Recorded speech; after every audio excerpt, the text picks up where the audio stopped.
Slovenských elitných atlétov, ktorí mávajú aj halovú sezónu, čakajú vrcholy.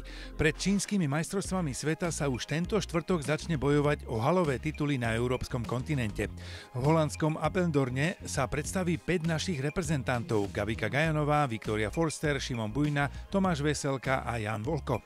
Ja verím, že naša výprava dosiahne minimálne 4 semifinálové účasti v bežeckých disciplínach samozrejme, a z toho si myslím, že sú dosť reálne 2-3 finálové umiestnenia.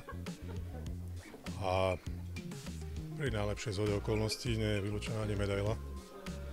Želáme si, aby sa tak udialo, aj keď to nebude jednoduché. No ale myslím si, že naši atléti, ktorí idú na tieto halové majstrovstvá Európy, sú skúsení, nie sú žiadni nováčikovia a sú dobre pripravení. No, očakávam, že sa vrátia domov, najmä oni, aby boli spokojní so svojimi výkonmi. Minimálne si zlepšili tohtoročné najlepšie výkony, to by bolo určite pozitívne. Veľa nádejí sa vkladá do Vicky Forster, ktorá bude ako tradične štartovať na hladkej 60-ke i na rovnakej trati s prekážkami. Ja to v svojej hlave nejak mám nastavené, čo by som chcela, ale ako som povedala, nerada dávam tieto vyjadrenia dopredu, aby som si nezväzovala nohy a aby to nebolo, že som niečo povedala a potom sa to náhodou nestane. Takže nechám si to pre seba a budem veriť, že to dopadne teda dobre.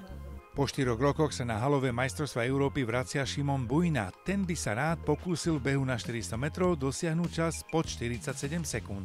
Asi rád by som vylepšil to umiestnenie z tých predchádzajúcich majstrovstiev halových mojich, čiže v Toruni, kde som v podstate vypadol hneď v rozbehoch, takže ak by sa podarilo lepšie umiestnenie na týchto majstrovstvách Európy, tak budem rád a čím lepší čas, čím bližšie k osobáku, tak o to krajšie to bude.